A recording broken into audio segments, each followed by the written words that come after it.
You work harder than everyone around you and somehow end up with less. You pray for breakthrough and watch opportunities evaporate the moment they get close. You hustle, you grind, you do everything the success teachers tell you to do, and the money still slips through your fingers like water. And here's the part that makes you feel crazy. People with half your talent, half your integrity, and half your work ethic are thriving while you're stuck in the same financial cycle year after year. Something is blocking your money. But it's not what the motivational speakers told you. It's not your mindset. It's not your lack of discipline. It's not even your faith. What's blocking your money is actually protecting your assignment. And until you understand the difference between those two realities, you're going to keep fighting against the very force that's trying to save you from a wealth that would destroy everything you were sent here to build. Stay with me, because what I'm about to reveal is going to flip everything you thought you knew about why certain souls are kept financially restricted while being spiritually prepared. Here's the truth that the ancient teachings have been screaming at us for millennia. Not all money is clean, and not all wealth is a blessing. There is money that comes with chains. There is abundance that arrives with assignments you were never meant to accept. There is provision that shows up wrapped in compromise. And when you're chosen for something that threatens the existing power structures, heaven will block every dollar that comes attached to strings that would turn you into a puppet. You think you're being denied. You're being defended. You think the door is closed because you're not ready. The door is closed because what's on the other side would make you ready for the wrong kingdom. Let me say that again, because this is the key to everything. Your financial block is not evidence of divine rejection. It's evidence of divine protection from money that would have hijacked your calling before you even knew what you were called to do. Let me show you what's really happening in the invisible realm while your bank account stays frustratingly empty. You see lack. Heaven sees a firewall being built around your energy so that you don't give your gift to systems that were designed to exploit it. You see closed opportunities. The divine sees blocked access to income streams that would have made you comfortable enough to abandon the uncomfortable assignment you were born to complete. You see other people prospering. Heaven sees other people being tested with wealth while you're being tested with waiting. And both tests are equally difficult, but only one produces the kind of character that can carry kingdom-level authority. Here's what nobody tells you about financial struggle when you carry a prophetic assignment. Sometimes the greatest mercy heaven can show you is keeping you broke until you stop trying to monetize everything except the thing you were actually anointed to do. That job you didn't get was going to pay your bills and kill your calling. That business opportunity that fell through was going to make you rich and make you irrelevant. That investment that didn't work out was going to give you financial security and rob you of the desperation that forces you to trust the divine instead of your own strategy. You've been crying over losses that were actually rescues. And the sooner you see that, the sooner you can stop resisting the process and start receiving the preparation. Now let me take you deeper into the mechanics of why chosen ones experience financial resistance that other people never face. There's a principle in the sacred writings that most people completely miss. The principle of spiritual jurisdiction and material resource. When you carry a certain level of anointing, you also carry a certain level of threat to the systems that control through economic manipulation. And those systems have learned over thousands of years that the fastest way to neutralize a prophetic voice is to either buy it or break it. So they offer you money, good money, money that makes sense. Money that comes with opportunities that everyone around you says you should take.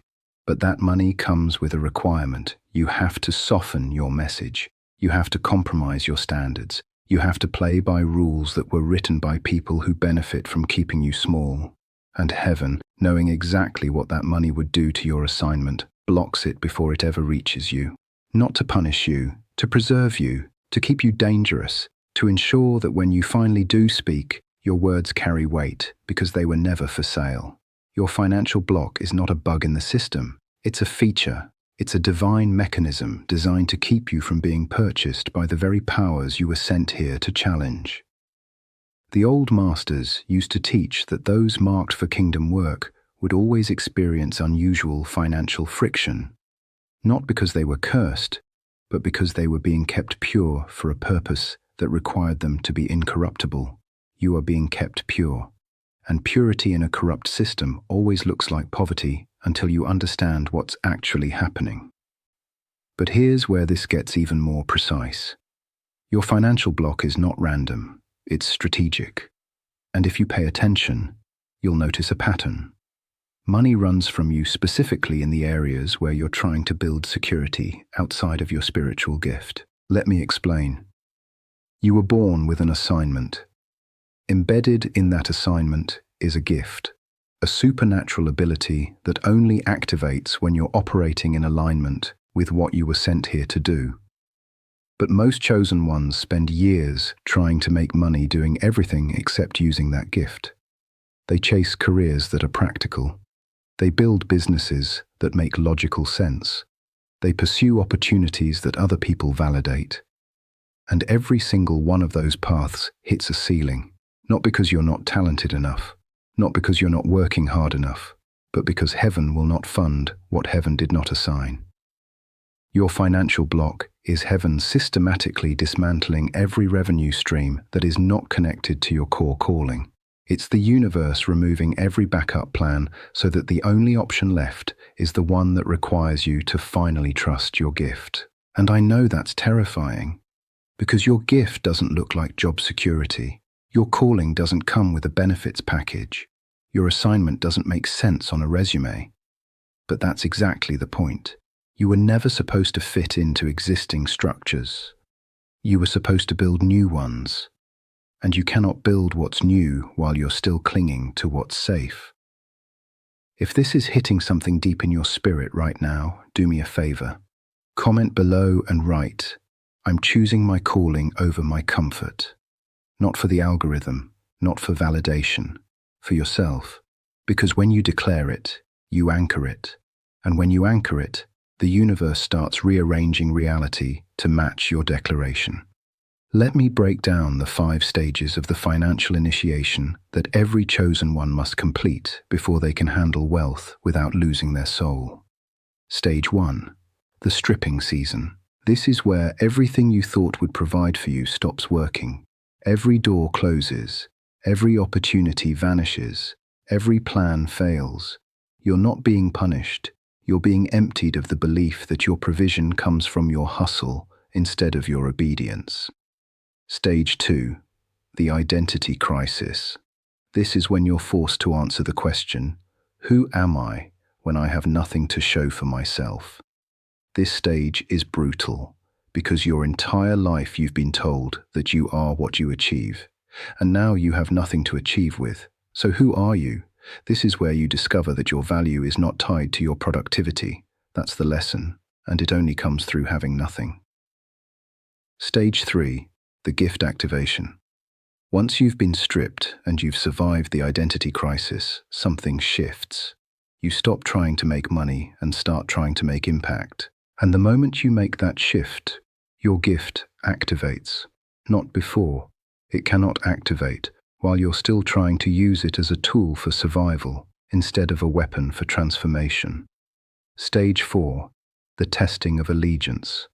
Just when your gift starts working, an opportunity appears. It's lucrative, it's logical. Everyone around you thinks you should take it, but it requires you to compromise the purity of what you carry. It asks you to water down the message. It demands that you soften the edge. This is the test. Most people fail it. They take the money, they lose the mantle. They spend the rest of their lives wondering why they have provision, but no power. Stage 5. The release of abundance. This only comes after you've passed the allegiance test, after you've proven that you will not sell what heaven gave you for free. And when the wealth comes at this stage, it comes clean. No strings, no compromise, no hidden costs that show up later in the form of regret. This is the progression. You cannot skip it. You cannot rush it. You cannot negotiate which parts you're willing to go through. Now here's the part that's going to make everything make sense. There are principalities that understand your assignment better than you do. And they know that if you ever get financially free without being spiritually mature, you will become the very thing you were sent to dismantle. So they attack your finances, not to destroy you, to distract you, to keep you so focused on survival that you never have the bandwidth to step into your actual calling. But here's what they didn't account for. Heaven is using their attack as part of your training. Every financial blow they send to break you is actually being used to build you. Every door they close to discourage you is being used to redirect you. Every loss they orchestrate to make you quit is being turned into the fuel that makes you unstoppable. Your enemy wanted to bury you. Heaven is using the same dirt to plant you. And what grows from this place is going to be so powerful that the very forces that tried to keep you broke will end up funding your assignment without even realizing it. That's the reversal. That's the promise. That's what's coming for those who refuse to quit in the middle of the process. But before you go, chosen one, let me tell you what I see coming in the realm of the spirit. I see financial floodgates opening that have been sealed since you were born. I see wealth being released that is not tied to your labor, but to your obedience. I see people who owe you showing up with what they took. I see systems that blocked you suddenly scrambling to partner with you. I see doors that were welded shut swinging open without you even touching them. But I also see something else. I see this only happening for the ones who stayed faithful in the famine, the ones who refused to compromise when the pressure was highest, the ones who chose integrity over income even when it made no logical sense. If that's you, your season is shifting, right now, in this moment, as you hear these words. But if you walk away from this video without the full revelation, you'll misread the moment when it comes. So here's what you need to do. The next video I'm releasing is going to expose the 3 hidden signs that your financial block is about to break. If you miss it, you might step right past your breakthrough without even recognizing it. Subscribe to this channel right now and turn on notifications. This is not optional.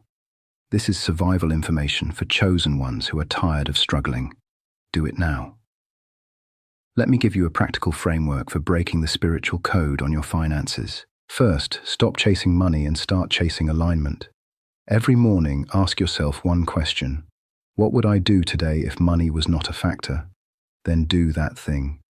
Even if it's just for an hour, even if it makes no financial sense, you're training your spirit to operate from calling instead of survival. That shift changes everything. Second, audit every income opportunity through the lens of assignment. Before you say yes to any job, any client, any business deal, ask, does this move me closer to my core calling or further from it? If it moves you further, it doesn't matter how much it pays. It's a trap. Walk away. Third, practice generosity even in lack. This is going to sound insane, but it's one of the most powerful ways to break poverty consciousness. When you give from nothing, you declare that your source is not your bank account. Start small, give what you can, but give consistently, and watch the energy around your money shift. Fourth, document every supernatural provision. When money shows up from nowhere, write it down. When a bill gets paid and you have no idea how, record it. When favor appears that defies logic, document it. You're building a testimony library that will fuel your faith when the next test comes.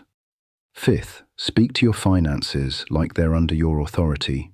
Stop saying, I'm broke, and start declaring, I'm in transition. Stop saying, money always leaves me, and start commanding, money flows to me from expected and unexpected sources. Your words create worlds. Speak accordingly. If you're ready to apply this framework, prove it by commenting below, I break agreement with poverty. Let that be your declaration. Let that be the moment everything shifts. Here's what I need you to understand as we close this moment together. Your financial block is not permanent. It's purposeful. Every dollar you didn't receive was a compromise you didn't make. Every opportunity that fell apart was a trap you didn't fall into. Every door that stayed closed was protecting you from a path that would have led you away from your destiny. And right now, while you're in this season that feels like punishment, you're actually being positioned for a kind of wealth that doesn't own you even as you steward it. The ancient texts promise that the wealth of the wicked is stored up for the righteous, that those who seek first the kingdom will have everything else added to them, that no good thing will be withheld from those who walk in integrity. Those are not pretty sayings. Those are ironclad guarantees for those who pass the test. And you're passing it right now. Every day you stay faithful while broke, you're passing it. Every moment you choose obedience over income, you're passing it. Every time you refuse to compromise for a paycheck, you're passing it. The breakthrough is not coming. The breakthrough is here. It's just waiting for you to stop looking for it in the places where everyone else finds their provision and start looking for it in the place where heaven has always kept the wealth reserved for those who carry assignments that threaten the status quo. Your gift is the key. Your calling is the access code. Your obedience is the currency that unlocks what money could never buy. So stop measuring your worth by your wallet. Stop defining success by your bank balance. Stop believing the lie that you're failing just because you're struggling financially. You're not failing. You're being refined. And what's being formed in you right now is worth more than any amount of money you could have made by selling out. Walk like you know that. Talk like you believe that. Live like you're being prepared for wealth that comes with a completely different operating system than the one that broke everyone around you, because you are.